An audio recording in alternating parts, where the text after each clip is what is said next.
Welcome everyone to another installment of Two Men in a Room. It is July 6th, 2023. We hope everyone had a great 4th of July, had a great holiday and a great weekend.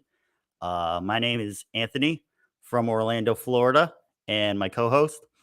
My name is Vernell James. I'm also from Orlando, Florida. So we all ask that you please subscribe.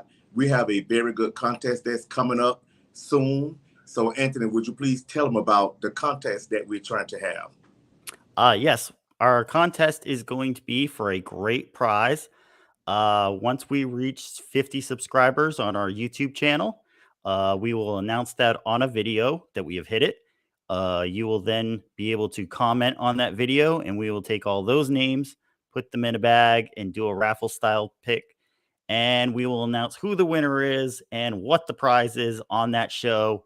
And then we will send it out to them and just have them do a nice little video letting the audience know what the gift was and how they got it and what they think about it. So it'll be a fun interactive experience for all the audience members out there watching this show. And we hope to do more of these in the future as we build. So make sure you're telling all your family, friends, homeless people in the streets, everybody, get everybody on this. The more we have, the more we'll be able to do. It's a great time to be doing this. So tonight's topic, as you may have read in the title for this video, is Florida law. July 1st, Florida enacts a lot of new laws, and we thought we'd sit down and talk about a few and get our opinions on these types of laws. So, the first one I'm going to be bringing up is the new immigration law for Florida. It's a Senate Bill 1718, and I'm going to go over a few details and then we're going to get our thoughts on that. So, one of the big things from it is that any company with 25 or more employees will have to e-verify all their employees. This is a mandatory thing, which is pretty simple if you've done a job application in the last few years. They'll have you fill out some forms, they'll run your information through the system, and they'll see where your country of origin is and your status and everything. Um, so it also increased penalties for employing illegal immigrants in your work establishment. It also enhanced penalties for smuggling people in and out of the state. Um, it also has Florida IDs for illegal immigrants no longer are valid. And out of state IDs from a state that would give you an ID or driver's license if you are an illegal immigrant are also no longer valid in Florida. So if you're trying to come down on a vacation and rent a car, they will not be able to take the license down here. One of the last measures to that is also requiring hospitals to check your status if you are illegal or a legal immigrant, if you coming for any services, testing, any injuries or anything like that. Um, so I think it's just toughening up some laws that were already on the books. Like I said, if you've been through an interview process, they check your background, they check where you've been, they check what you've been doing. This is sort of just reinstating that uh, we don't want people to simply just be running over the border and coming into the country illegally. We don't know who those people are. If you've watched some of the news coverage, you've seen they can walk right through the river of the Rio Grande into the country. It's just so many people at this time coming in that no one can really stop it or secure it or anything. So you don't know who's coming through. There have been reports that, not just Central Americans and South Americans that come through, people from China, Iran, African nations, everybody is coming through because they know that the border is open and you can come in and you can simply just stop, be detained for an hour or two, get a court date that's 2 to 3 years from now, and then just be released into the country and start your life from there. For I'd like to just say that I am the son of an immigrant. He was my father. He came over from the Azore Islands, which is owned primarily by the country of Portugal, a small country in Europe. So I understand the process of, having to wait and coming in, getting a green card, getting a job, being able to work, being able to support a family and everything. And it was a lot easier back then. The wait was a lot shorter, a lot less paperwork. You would think it would be easier now with the advent of technology and everything, but because so many people are coming in, I think it's just taking so much longer. I do support the people who do stay in their homelands and properly go through the channels, filing paperwork, waiting for documents to get through, hoping each day that it's going to be a little sooner, and then finally making it here and being able to just walk into anywhere, get a job, get your license, get an apartment, get a home, being able to live the American dream. And I think that the process does need to be reformed a bit to make it a little smoother and a little easier.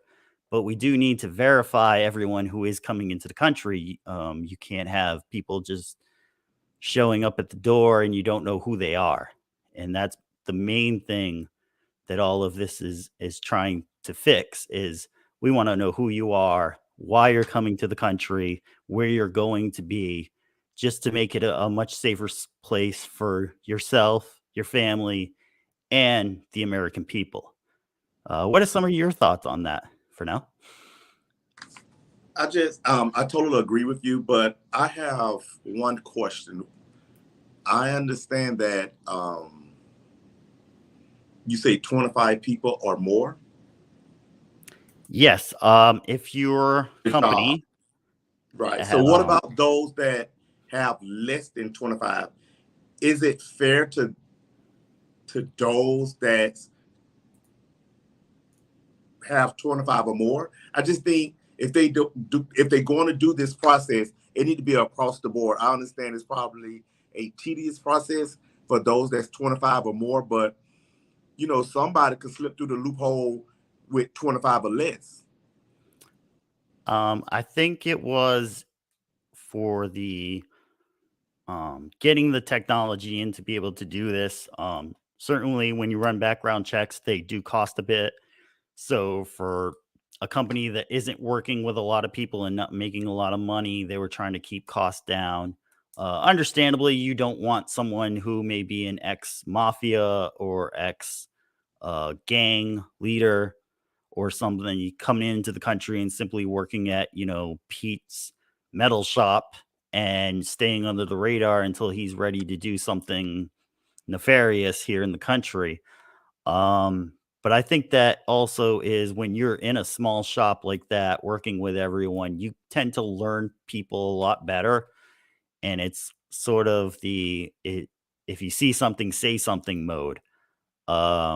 We work in a small shop ourselves, and over the past few years, we've pretty much learned each person and who they are and how they are. Understandably, you don't know everyone's home life and everything, and you can easily cover up a lot of stuff. But I think they're hoping that with smaller businesses, you'll be able to watch stuff a lot better. Whereas if you have 50 employees and someone may just be doing something on the side or part time, you may not be able to watch those people as closely. I just think you can. I don't care how long you have known a person. There are people out there that have intentions to do bad. I don't care if it's 5, 10, 15 years from now. I just think it takes a long time to really get to know an individual. And you don't know, what they're going through. Some people do change, but it's hard to really physically get to know an individual because, you can look at certain episodes and somebody been bashed somebody head in, they done been married to for 20, 30 years, all because of money. So it's just crazy out here. But we do want this illegal immigrant situation to be handled, in a great way. So that's just my thought on it. I mean, you have a great and valid point on what you're talking about today. So, kudos to you for that situation. Right. I think to really start fixing the problem is one, we have to secure the border. Um, a wall may be the thing to do it. You can't just have people running in. Amazingly, it does happen at the Canadian border too. There are stretches of forest through there, and there have been people that have gone over the Canadian border illegally also. So I I'm don't not saying this is a Mexican border only thing, but you I don't simply know. have. I don't know if you ever heard of Monica. She said, I will cross the ocean for you. I'll go and bring back the moon, baby. They trying to get over here. They are, and for the majority of them, it is great because you do want to get here and have an opportunity. And based on jobs reports from this morning, there are lots of opportunities out there. A lot of jobs are open. A lot of companies have now hiring signs out there, so certainly we can use people in all those fields that are hiring right now. It's just simply uh, there's too many people coming over that we don't know who they are, and that really has to be the process that stops, and we have to really check who they are. Another thing that comes up is people bring up, well, what about people who were born to immigrants who came over here illegally? They're most commonly called dreamers or dream babies. That situation is tough because depending on how long you've been living here and how much you've grown up here, you may be more accustomed to an American culture than the native culture of your parents. Um, it's a situation where, your parents can be and should be deported for being here illegally, but, do the children go with the parents or should the children stay? Um, Baby certainly, Lou I got to go. Baby Lou got to go. Baby John certainly got to go. I don't want to break up families, so I would say that if they're of a certain age or below, yeah, you should stay with your parents. Um, I hold it more so on the parents than the kids. You Of knew course. the repercussions going in. Um, It's an easy road to get in, but it comes up with longer problems along the way where, you're not just messing up your life, you're messing up your kids' lives when stuff gets upended like that. Um, but certainly the first thing is to secure the borders and be able to interview and talk to as many people as who want to come into the country, and make sure that anyone who is looking to do anything illegal or spying or anything of that sort, those people are stopped. The drug cartels are bringing in people making tons of money right now just based off of that. That needs to be shut down as well. And that would end by stopping people from simply walking in. Um, they know that they can just charge them and escort them right over the water and bring them into the country. So the people see it as an easy way to do it. And they're making millions, if not billions, off of people in just desperate need of trying to get out of the situation they're in. Desperate need calls for desperate measures. Right, but and I was thinking about this, and I will say this. Let's say we're in Florida. Let's say Miami suddenly loses their city government. It becomes chaos down there. There's violence in the streets everywhere. It's absolutely crazy. And the states of Georgia and Alabama close their borders. They say, "We will not take anybody in from Florida." Now, you could say, I'm going to legally cross the border and just go into Georgia and just start my life and not care about what's going to happen because I need to get out of here. Now, for people in Miami, I would say you need to get out of Miami. But for people in Orlando, where the violence hasn't completely hit him yet, I would say do the right thing. File to get into Georgia, file to get into Alabama, file to get into Mississippi, file to get into Louisiana, file to get into Texas. You know you want to get out of the violent zone.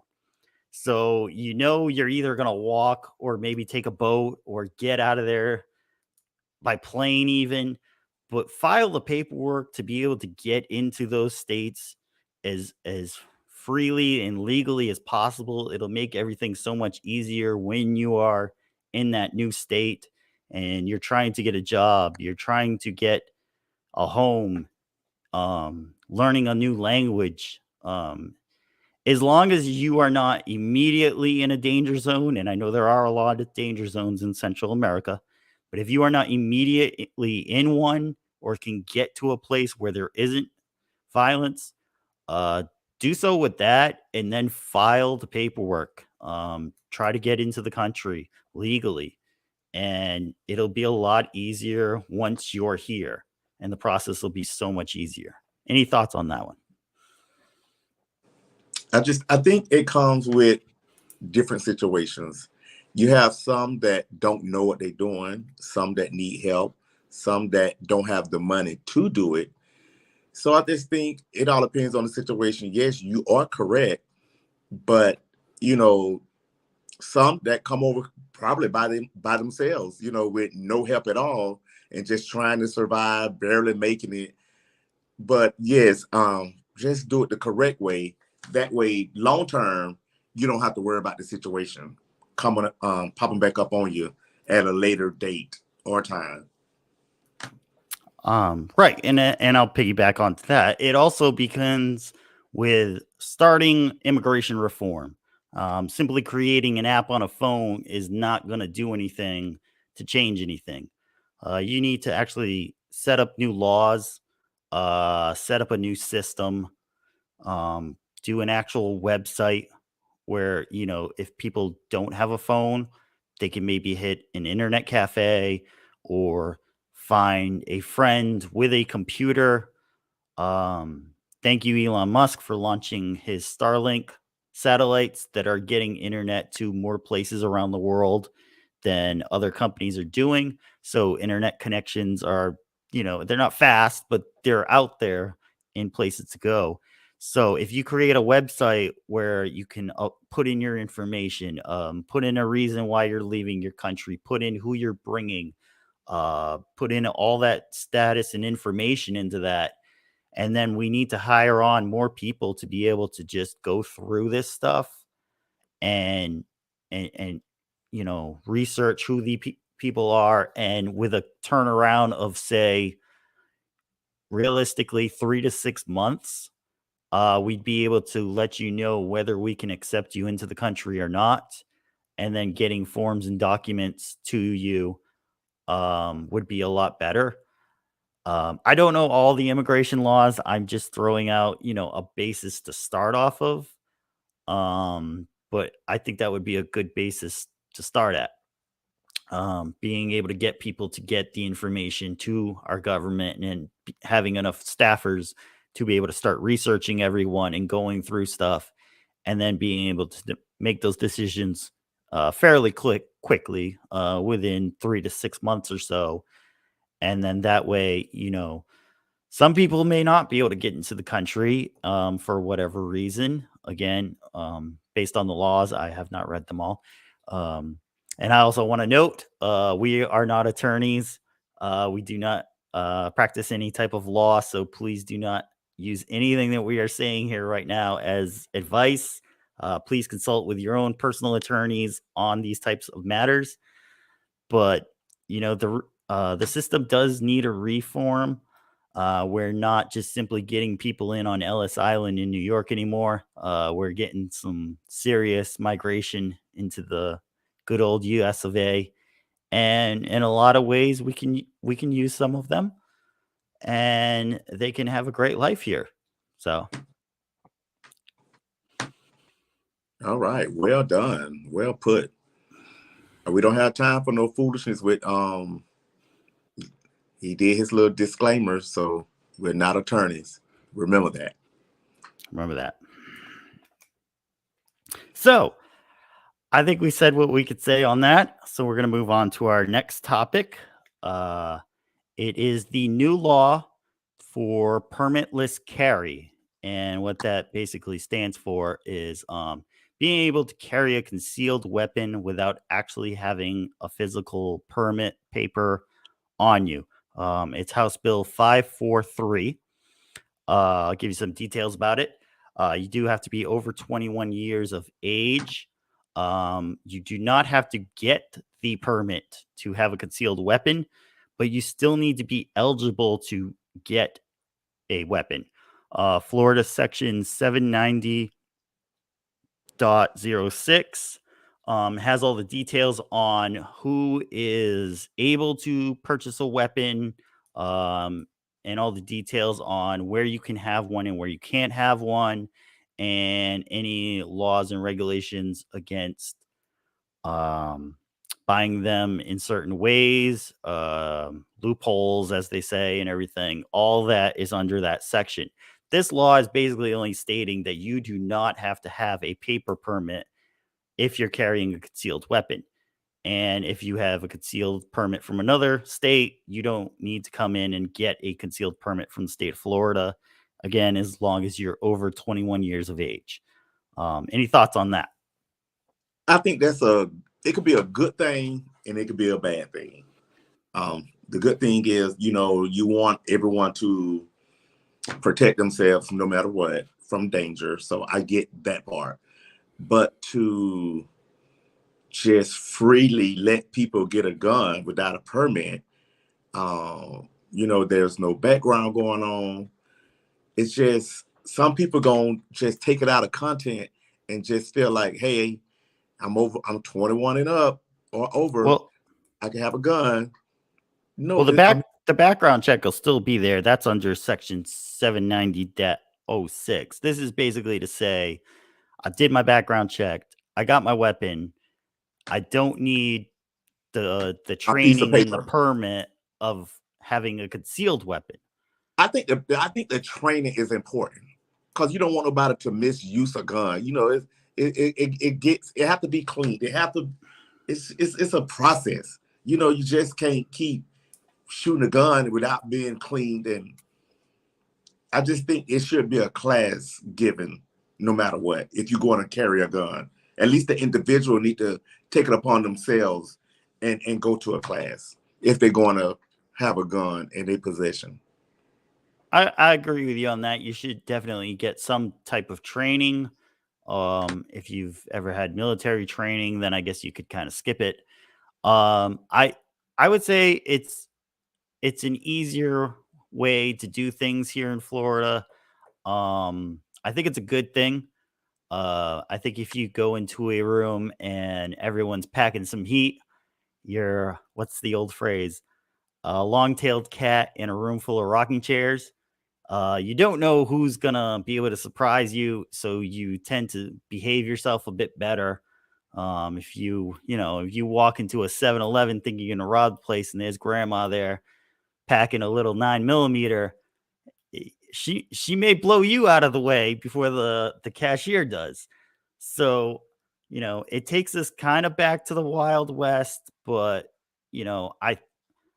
I could see crime actually slowing down a little because of it. See, I don't think so. I don't think crime is going to slow down. I really don't. Ain't nothing's going to change. It's just even violent crime. Even violent crime. I just don't think that's going to slow down because you have people out here that just don't care about others. All they care about is the moment that they in. Hey, I'm still going to do what I want to do. Back in the days, things wouldn't happen until late at night. Back in the 70s, 80s, early 90s. Now, they'll shoot you in the police standing right there. They do not care. They do everything in broad daylight versus back then Everything happened only at night. So I just think you got these people that just don't care. You know, here in Orlando, you know, the sheriff department, you know, teamed up, and they do have a process where you turn a gun in, you get a gift card, and you know that goes very well. They have a good turnover. I like that program to get certain guns off the streets. But now they're saying, hey, you could carry a gun. Right, but I think that deals it helps out more law-abiding citizens who, "Oh, I had an extra gun or somebody passed and they left me their gun and I could pass that in." The criminals, they're gonna get their weapons in ways criminally, breaking into cars, breaking into homes, and then the old adage, you gotta stay strapped or you're gonna get clapped. So you gotta be ready that if somebody comes in with some firepower, you may need some firepower of your own, and this is kinda letting more people be able to carry their weapons concealed. That way, you're ready to go if the show goes on. So you saying no matter where you go at, you should be strapped, ready to go? In anywhere that is legally permitted. I know there are certain areas that are not legally permitted, but in other areas, oh yeah, I think you should be ready to go in case anything does happen. I mean, especially if you have your family with you, you want to be able to be on the offense and not have to be on the defense. So are you going to get a gun? I am looking into it. I do not personally own guns. I have actually long been a fan of hand to hand tools such as blades and axes and all that stuff.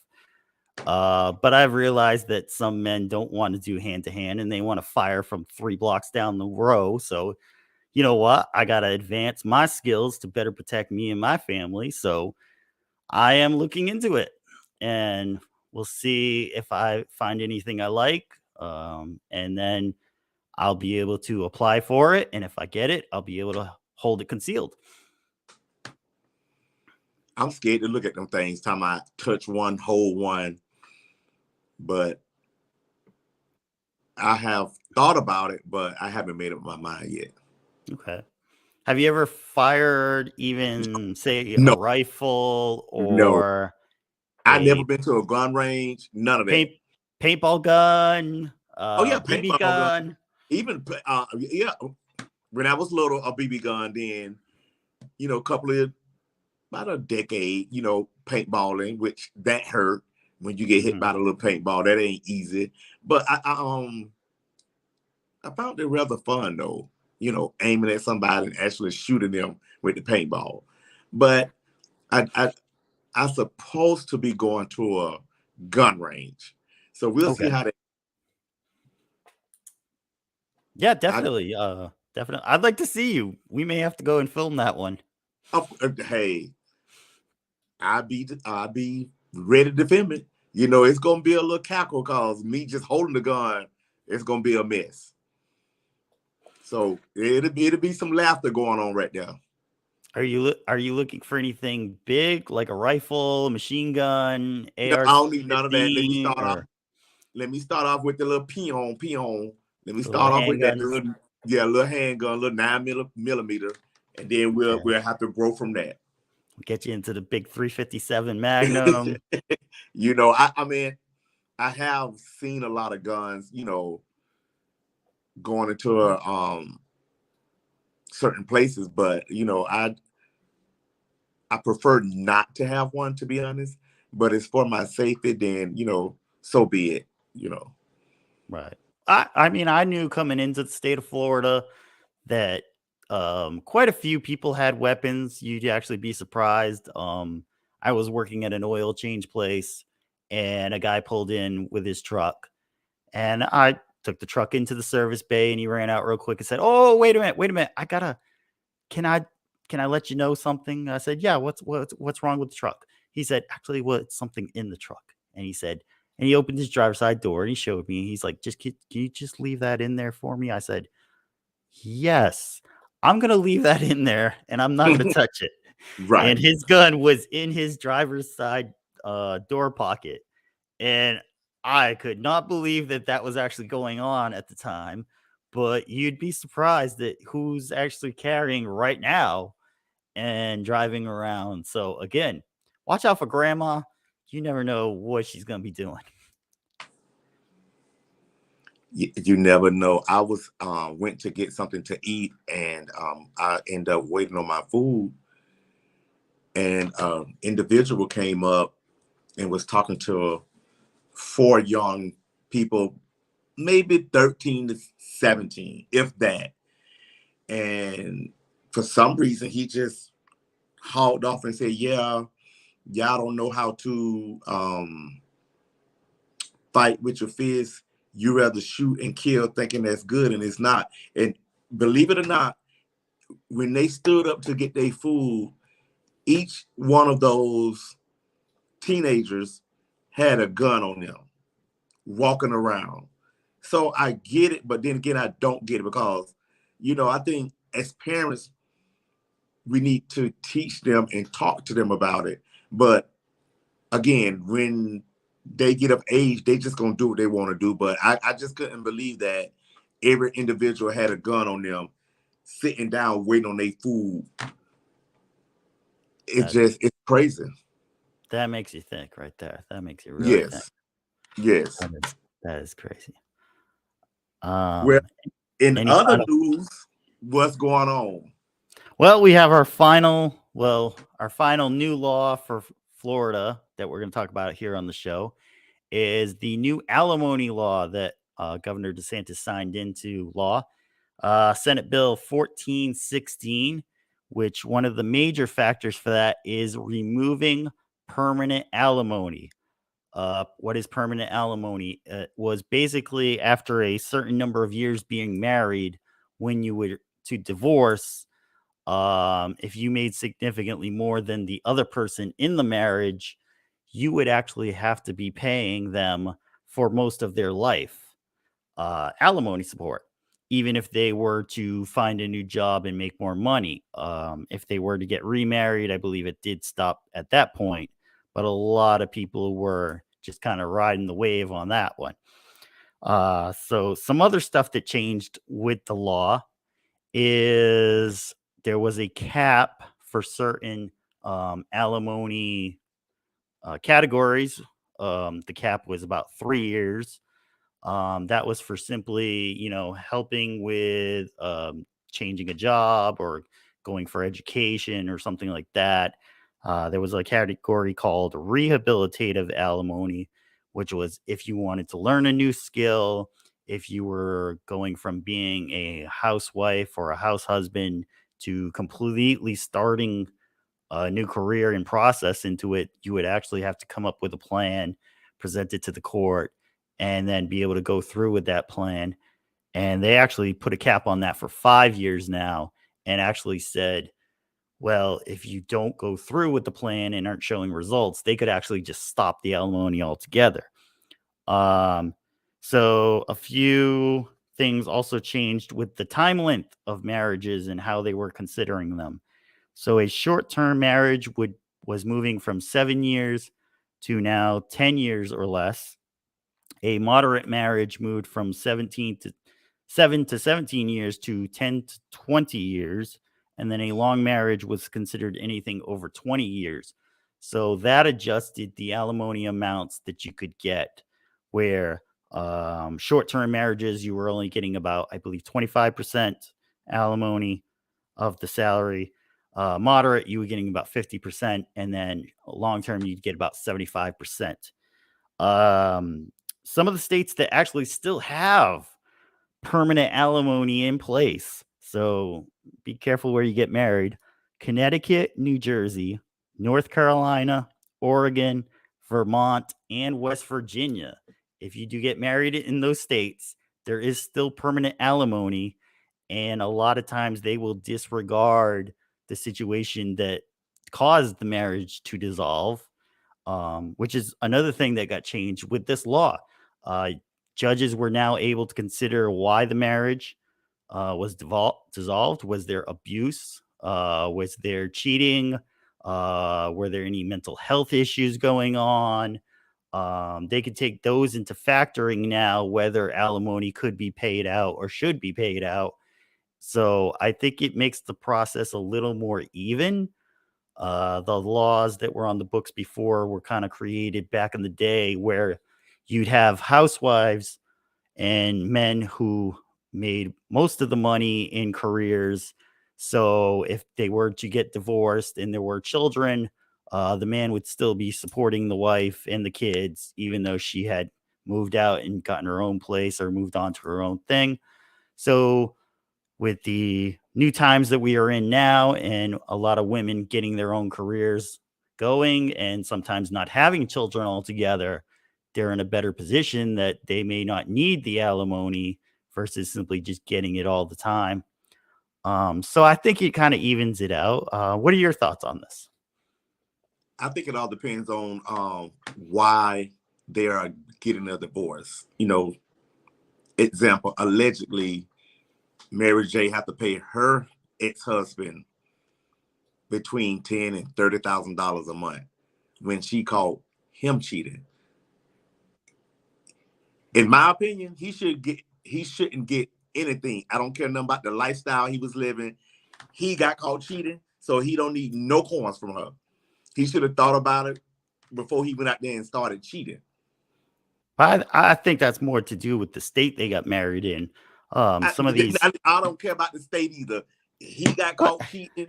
He need to do what he need to do to survive. You know, why she have to pay this big lump sum of money every month when he got caught cheating?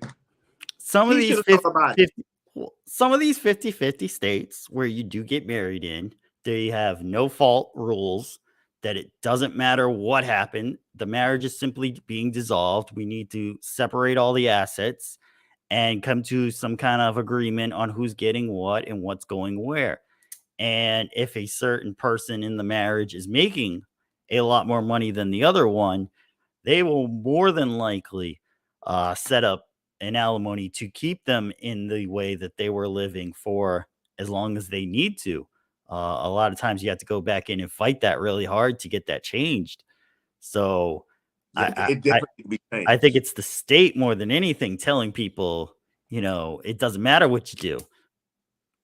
Well, they better move from that state and think about it before they get married.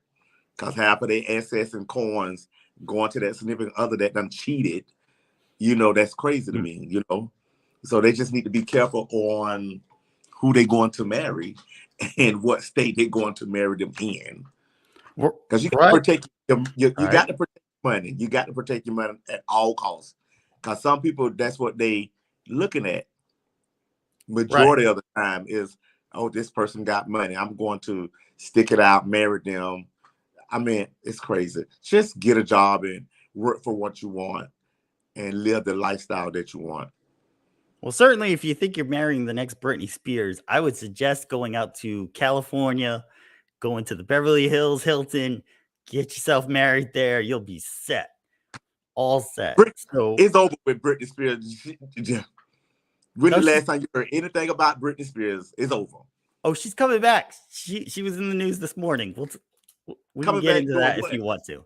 Okay, so the story is she was in Vegas and she was trying to get a photo with the NBA's newest star. I'm going to mess this name up. Victor Wembanyama. He's a French kid. He's about 18 and he's about 7'5", something like that. So she was approaching him and she was about to tap his shoulder when a security guard turned around and saw her touching his back and proceeded to slap her hand away and says that as he was hitting her hand hit her face. An eyewitness came out and said, well, no, he just simply hit her in the face. So it's a back and forth right now. Stay tuned for more details on that one. But getting back to our topic, prenups, I think are a good thing now, because you do have people getting married later in life who may have already set up their own assets and establishments, and you don't want to lose them especially if it took you a long time to build them. So you do want to have that security there. But again, I say don't go into a marriage thinking it's going to break up. Go into a marriage because you think this is the person you want to be with long term, even life. They do think that, but things happen. To me, nothing lasts forever. So you have podcasters now who I won't name because I don't want fights, but they're saying that maybe we should just dissolve marriage altogether because it's not even working out the way it's supposed to be. 50% of all marriages are ending in divorce. 80% of those divorces are being started by women. So is anybody really taking marriage seriously anymore? I don't know. I think there are some out there, especially those that been together for quite some time, because it's always going to be hurdles and obstacles. You just got to stick it out. The common denominator is you have to communicate with your significant other and try to work it out to the best of their ability. So if someone cheats or does something what you would consider extremely wrong, do you think they should get any alimony, even if the other person is the breadwinner of the house? No, they got caught cheating. They need to figure it out. They get nothing. They get nothing. They cheated. Okay. Because how you think the other individual feel getting cheated on? And you out here cheating. I found out you cheating. Why should I pay you alimony? Because now we finna get a divorce. And you think you finna get alimony because you cheated on me? I just rather for you to say, hey, I think it's time to go our separate ways before you cheat on me. It's just funny because you see so many marriages dissolving and rumors of that come into the details. And the situation I'm just currently thinking of is the Kevin Costner situation. They're looking at $51,000 a month for child support and another $247,000 a month for alimony. And there's now rumors that she was cheating with somebody. Right. So that's crazy. First of all, I understand child support is needed because he has to take care of his child. Is it just one child? I don't think so. I think he's got a couple kids. Because if it's one child, $51,000, come on. The parent want to spend majority on that, on her needs, not the child needs. And then for him to turn around and have to pay another $200,000 or some allegedly for alimony, that's crazy. When she got caught cheating, you need to have the school, you need to have the lessons, you need to make sure your kids are getting take all that. It don't good clothes. It don't take $51,000. I'm sorry. They're gonna need a car when they start driving. Okay, when it's time for them to start driving, he could buy a car. They're gonna need that stuff. So $51,000. So you think a child needs $51,000 a month? Certain children might, yeah. Who? The children who are used to living like that. Well, baby, they got to learn both lifestyles. This is how you live up this way, and this is how you live down this way. Like you say, you got to take care of your kids. So, you got to take care of your kids, but to a certain extent. You can't be having them rolling around with, broken shoes and pants hanging off their butt because it doesn't fit them anymore. They may have their little pants off their little rotten little tushy anyway. You never know when they grow up to a certain age. So answer this question. So if he do have to pay allegedly $51,000 a month, when does it stop? When does the child support stop? At what age? I would like to see it stop at 18. That's when most people consider you're an adult. But if you go to college, then like medical insurance considers you till about 26 if you're in schooling. Right. So, you could give a reasoning for that. So what's the purpose of the child even going to college if he's getting $51,000 a month? There's no need. Now, I know those colleges aren't doing anything anyway, so. Right. That's what I'm saying. So why waste that time if you're receiving $51,000 a month? If your parent or your mother doing what she's supposed to do, most of that could be saved till the child get of age. But the kid's got to develop social skills. I mean, you got to get Of out course, into you the still gonna world and you got to like go to but parties and get to know people, learn how to talk to people. really, Really? A lot of these kids have no idea how to talk to people. I've met a few of them. It's crazy. It's really crazy.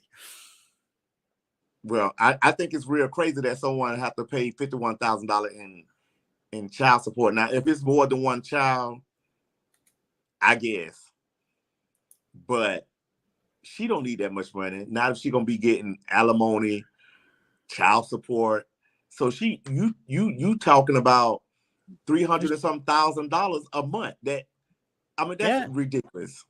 And the judge told her to get out of the house by the end of the month too. So she's gonna have to get a new house. She's gonna probably have to get a new car. She's Well, gonna I'm have to pretty get sure her there ain't gonna be nails no problem done. with this much dividends coming in monthly. She raking in bank. Well, we'll see how she All she makes got out to on do is that one. all she got to do is twiddle her little toes and wait month to month for her check to roll in. Mm-hmm. Mm-hmm. Mm-hmm. That's sickening money right there. It is, but I mean, if you make that much money all the time, like take for instance, if you make, millions and millions a year, and you see something for $1 million, you're like, well, that's like $100 bag for me. So I'm gonna just buy it, and it'll be mine, and it'll be nice, First of all, and you won't even you do could just that. roll it. Oh no, I don't make that much. I'm Let's just be saying, if you honest. did, you still would spend $1 million on a bag. I have different tastes, but yeah. Right. But Okay. I would spend that $63,000 microscopic bag. I would spend the money on that one. That one's gonna make some money later on in life. That's a bunch of foolishness. No, it's First of all, exclusivity you of have it. The to, exclusivity of it. if he got enough money to spend on a microscopic LV bag, he Right. don't need no money at all. But you have stuff that makes you money. Evidently, he already filthy rich to just go out and splurge that much money on a microscopic bag. You buy First of all, don't nobody even know you got the bag. Well, you set up a little display case and you have one of those little In microscopic your home. glasses You there can't in tote your it home. nowhere. You So can't tote it nowhere. You put it in your library or something, and people get to come in and just watch it and look at it. And For what? You need a microscope just to see it. yeah, but this is the same thing on why people buy paintings. You buy a $2,000 painting, hoping one day it's going to be worth $200,000. You can see the painting on the wall. You can't see no microscopic bag. Yeah, you nowhere. can with the microscopic glass, with the magnifying glass on it. All that. Just let me walk in your house and say, "Oh, it's beautiful. I love the paintings. I love the artwork or whatever." I ain't got time to be going to no microscope that I haven't used in decades. Talk about, let me see your LV bag. I don't care about that. Have you come over? We'll crack a couple bottles of wine. Vernell, come here. Come into the library. You got to see this. It's my microscopic Louis Vuitton bag. 101 in the world. You got to see this thing. It's incredible. Listen, so if you drinking wine and having cocktails and all that, 9 times out of 10, everybody's eyesight ain't good over there. So it's just gonna be a waste of time. It's all about investing in the future. I understand that, but he could have invested in something else other than to each his own with their money. Right. I'm a name brand individual. I like my designer. But that one, I don't care how much money I have, that would not happen. I'm just saying. Yeah. $51,000 in child support a month. Mary Jade says, wow. Yeah, that'll get a kid a lot of nice stuff. Mary Jade, I agree with you. Thank you for watching, sweetheart. Thank you so much. All right, so we went over some of the new laws the state of Florida enacted starting July 1st. Once again, consult with attorneys on any of those matters, as we're just hosts on a show and we don't know what the hell we're talking about here. So, any other news for tonight, Mr. No Vernell? news for today. Let's get to the quote of the day. Never let a situation or a person stress you out. The situation can be changed and the person can be replaced. How you like that? I don't know if I like that. Are you trying to replace me? No, I'm not going to replace you. You know me and you. Okay. You know, you Okay. a buddy. I can't All right. replace you. Yeah, Those that are through stressing, because stress can kill, stress can land you in the hospital. I think so. It's so important to find yourself in a different situation nowadays, especially with a lot going on in life. Talk to a friend, hash it out, talk it out. Confining that individual. Try not to stress, and please, for those that haven't subscribed, please subscribe, like, share, tell a friend, tell a pastor, tell a church, tell whoever you can to subscribe to Two Men in the Room. Men Anthony will gladly appreciate it. Thank you so much for watching. That's right. Remember, don't get angry. Your situation can always be changed and improved upon. So just remember that. If you ever need help, reach out to one of us. We'll give you some good advice. We'll be all right. Of course. So as of tonight, we're at 22 subscribers. Once again, once we get up to 50 subscribers, we'll have our great contest with our great prize, and we'll have more details about that as we get closer to it. So once again, if you're watching this right now, or you happen to just be like, hey, I caught this show on YouTube, what do I do? Make sure you're liking it. Make sure you're subscribing. You're watching us live. Make sure you comment. If you want to throw in a comment after the show is done, go for it. We'll bring it up in a later show if it comes up. And I want to thank everybody that shows the support so far. Keep on spreading the word. We're going to be doing great shows and great things coming in the future. So stay tuned. I know last week I said we're going to be on Rumble. I've got a few videos coming into Rumble now, and we're working on them to get it live. And then we hope to build on some other streaming sites. If you watch your content on streaming sites or Google podcast sites, let us know. We'll be happy to put our content there, make it a lot easier for you guys to watch it every day. And I think on that note, we're going to say, have a great night, everyone. Be safe out there. Hopefully everybody's got their fingers and toes still from those fireworks. So wishing you all the best, Mr. Vernell. Good night. Good night, everyone.